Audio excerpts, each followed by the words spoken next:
Good morning to everyone and welcome to the Papaya Coders. और हमने अपने पिछले वीडियो में अभी तक जब हमारा पोस्ट एंटिटी था, इस पोस्ट एंटिटी के जो भी डेटाबेस में कैसे टेबल कॉन्फ़िगरेशन हो रहे थे, मैं आपको एक बार दिखाता हूँ। हमने वो सारी चीज़ें कंप्लीट कर लिया है एंड इसके बाद हमने one to many, many to one जो भी मैपिंग थी वो कैसे करते हैं, ज्वाइन कॉलम का क्या कंसेप्ट है, हमने वो सारी चीज़ें भी देख ली थी। तो मैं आपको एक बार डेटाबेस चेक करा देता हूँ। ये हमारा पोस्ट है एंड पोस्ट हम देख सकते हैं, हमारा post ID, added date, content, image name, post title, इतना तो हमने रखा था अपने पोस्ट के लिए। एंड अगेन दो हमने और ऐड किया था, categories ID and user ID, जो कि यहाँ पे है। पोस्ट में आप देख सकते हैं कैटेगरीज, यहाँ पे हमने चेंज कर दिया है आईडी। इसका भी हम चाहें तो सेम एज इट इज यहाँ भी हम इसको ज्वाइन कॉलम लिख के नेम चेंज कर सकते हैं तो ये भी हो जाएगा।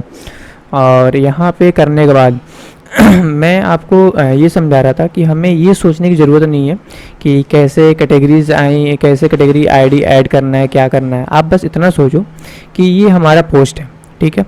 और पोस्ट के अंदर जब हम कोई भी चीज़ पोस्ट करेंगे तो हमें ये बताना है कि ये पोस्ट जो है ये किस कैटेगरीज़ का है और किस यूज़र का है। तो इसीलिए हम इसके अंदर कैटेगरीज ऐड किया है, यूज़र ऐड किया है। इतना क्लियर था। सेम एज इट इज़ जब यूज़र एक हमारा यूज़र है तो यूज़र के यूज़र क्या कर सकता है, यूज़र क्या कर सकता है, पोस्ट कर सकता है। कितने पोस्ट कर सकता है? कई सारे पोस्ट कर सकता है। तो इसीलिए हमने लिस्ट ऑफ पोस्ट इसमें ऐड कर दिया ताकि यूज़र कई सारे पोस्ट कर सकता है, लिस्ट ऑफ पोस्ट कर सकता है। आप ऐसे समझोगे तो इजीली समझ में आएगा। और as it is same categories है, तो कैटेगरीज़ के अंदर भी क्या हो सकते हैं, कई सारे पोस्ट हो सकते हैं। इसीलिए हमने कैटेगरीज़ के अंदर लिस्ट ऑफ पोस्ट ऐड कर लिया, लेकिन कैटेगरीज़ के अंदर कई सारे पोस्ट होंगे। तो यहाँ तक हमने कर लिया था। और जिसको कोई भी अगर डाउट हो यहाँ तक, तो वो प्रीवियस वीडियो देखे, पूरा डाउट क्लियर हो जाने वाला। मैंने बहुत अच्छे से वो समझाया हुआ है।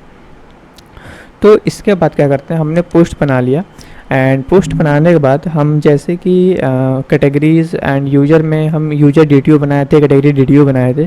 तो सेम हमें क्या करना है, एक पोस्ट DTO भी बनाएंगे ताकि जो भी रिस्पॉन्स होगा उसे हमें सेंड करना होगा या फिर रिसीव भी करना होगा, तो हम उसको DTO के थ्रू करेंगे। तो ये हमारा रहा पेलोड एंड पेलोड के अंदर हम जाएंगे और एक क्लास बनाएंगे जिसका नाम होगा पोस्ट DTO। ये हो गया हमारा पोस्ट DTO। और पोस्ट DTO के अंदर मैं क्या करता हूँ, प्राइवेट स्ट्रिंग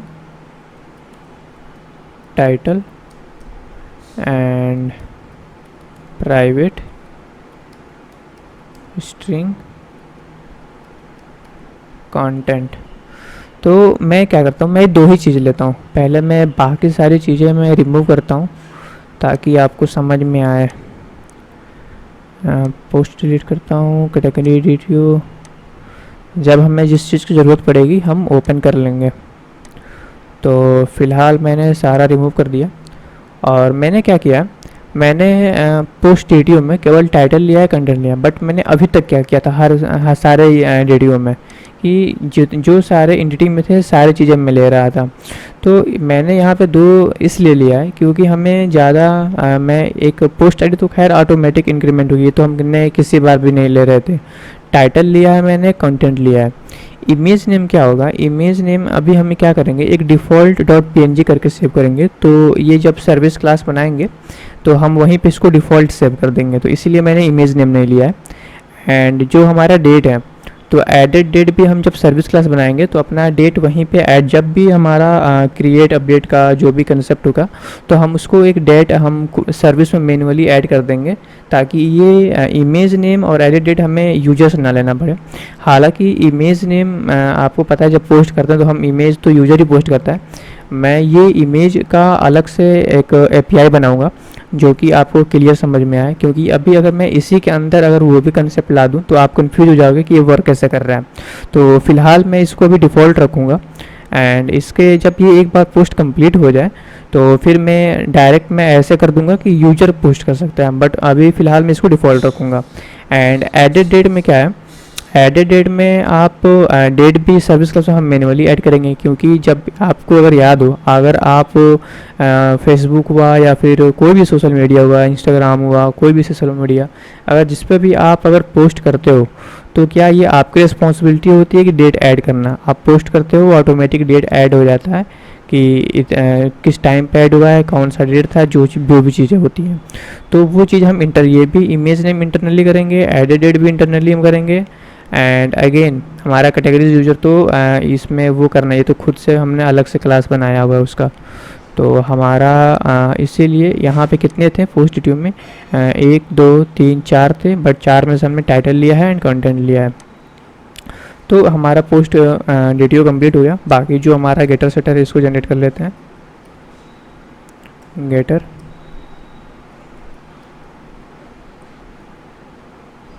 सेटर वाला कंस्ट्रक्टर,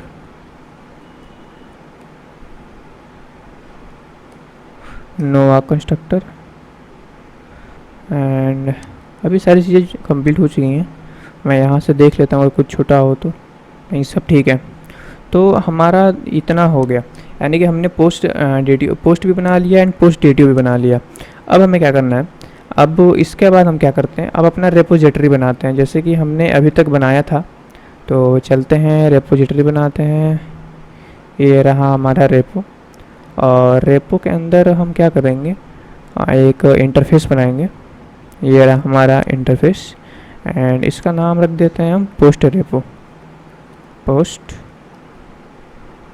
रेपो, ये हो गया हमारा पोस्ट रेपो। और इसको हम एक्सटेंड करा लेंगे जैसे हम अभी तक करते आ रहे हैं, extend JP repository.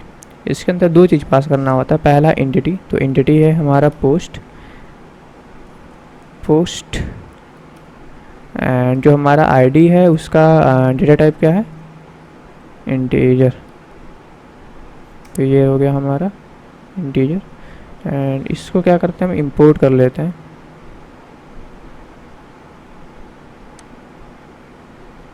Alt inter, ये हमारा इंपोर्ट भी हो गया।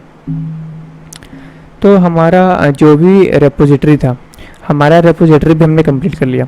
इसके बाद हम क्या करते हैं, हमने एक चीज़ और देखा था।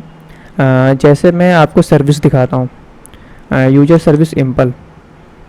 यहाँ पे यूज़र रेपो के अंदर हम डॉट फाइंड ऑल कॉल कर रहे थे। मैं एक बार रिमूव करके आपको दिखाता हूँ। मैंने लिखा डॉट एफ, तो यहाँ पे देख सकते हो ये बना बनाया जो हमारा मेथड है ये हमें खुद मिल जा रहे थे। फाइंड ऑल पे मैं क्लिक कर रहा था और ये हमारा खुद से काम करके दे रहा था।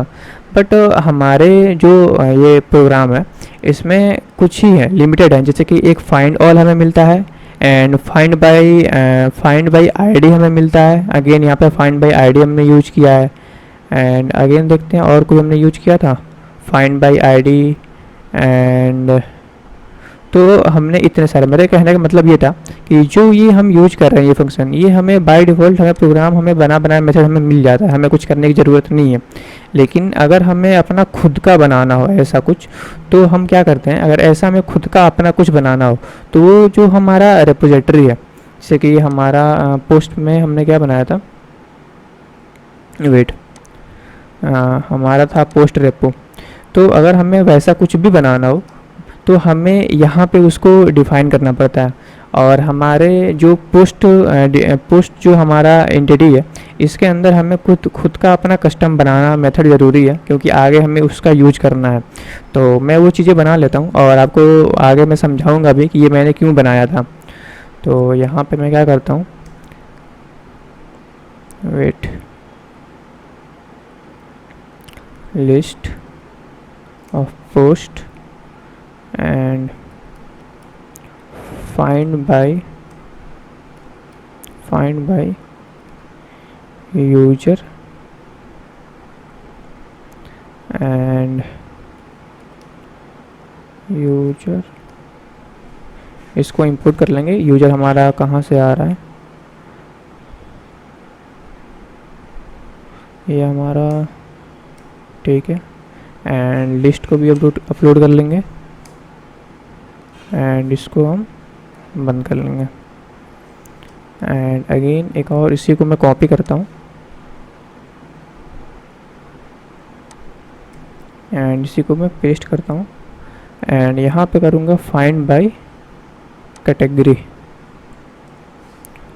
फाइंड बाय कैटेगरी एंड यहाँ पे हो गया हमारा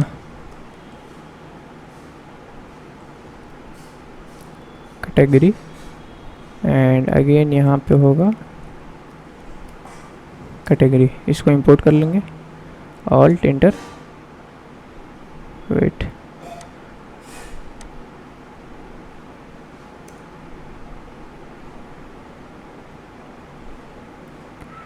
ये इंपोर्ट नहीं हो रहा है। मैं दोबारा इसको टाइप करता हूँ क्योंकि ये हमें सजेशन दे नहीं रहा है एंड इसके अंदर हम लिखेंगे कैटेगरीज। तो ये हमारा एंटिटी से आ रहा है, आपको देखना है ध्यान से, entities and again categories.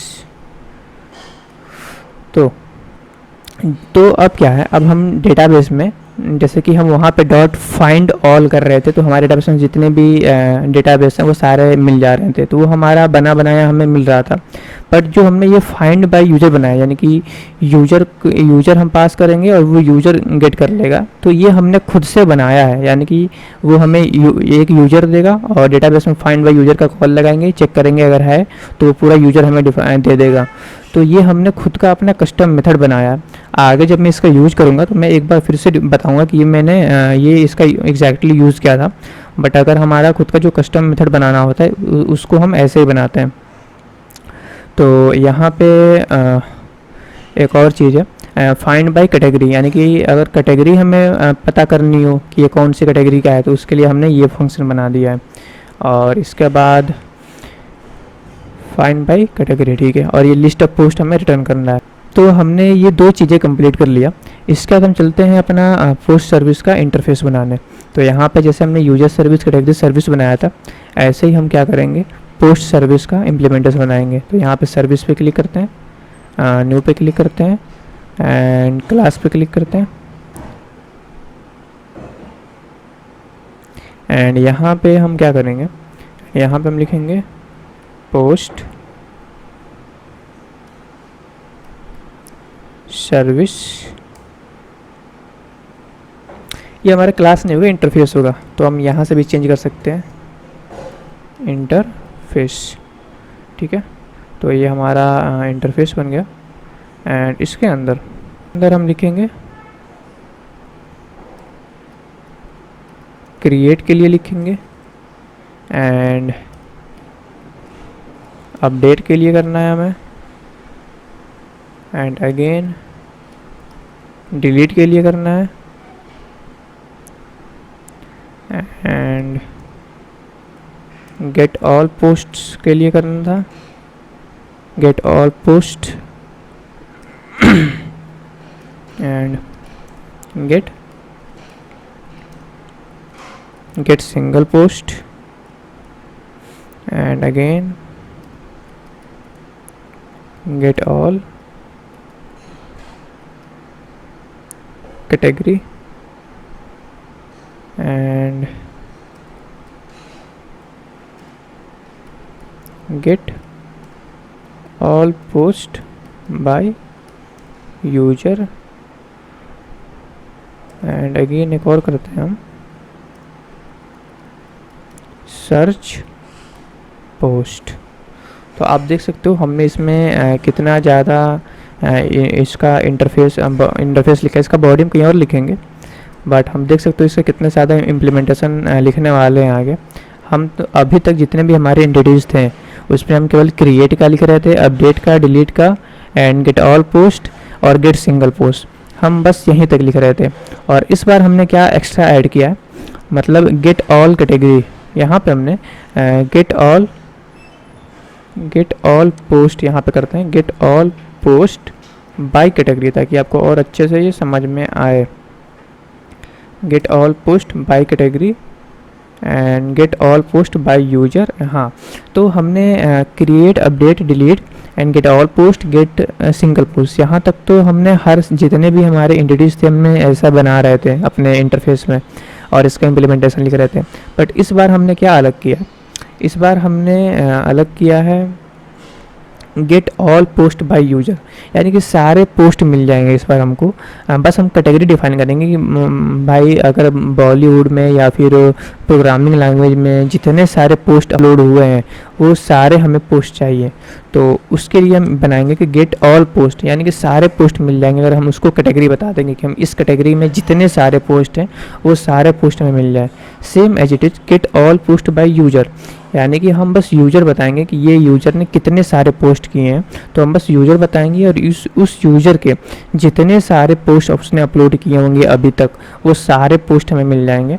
And again हम एक और बनाएंगे सर्च पोस्ट, यानी कि हम कोई कीवर्ड ऐड करेंगे एंड उस कीवर्ड के हेल्प से हम चाहते हैं कि कोई कीवर्ड मैच हो और वो पोस्ट हमें मिल जाए। तो जैसे कि हम कई सारे देखते हैं, हम ब्लॉग एप्लीकेशन पे हम सर्च करके चीज़ें पढ़ते हैं, तो वैसे हम सर्च भी कर सकते हैं। तो इतने सारे चीज़ें हमें करना है, तो चलते हैं एक एक हम लिखना स्टार्ट करते हैं।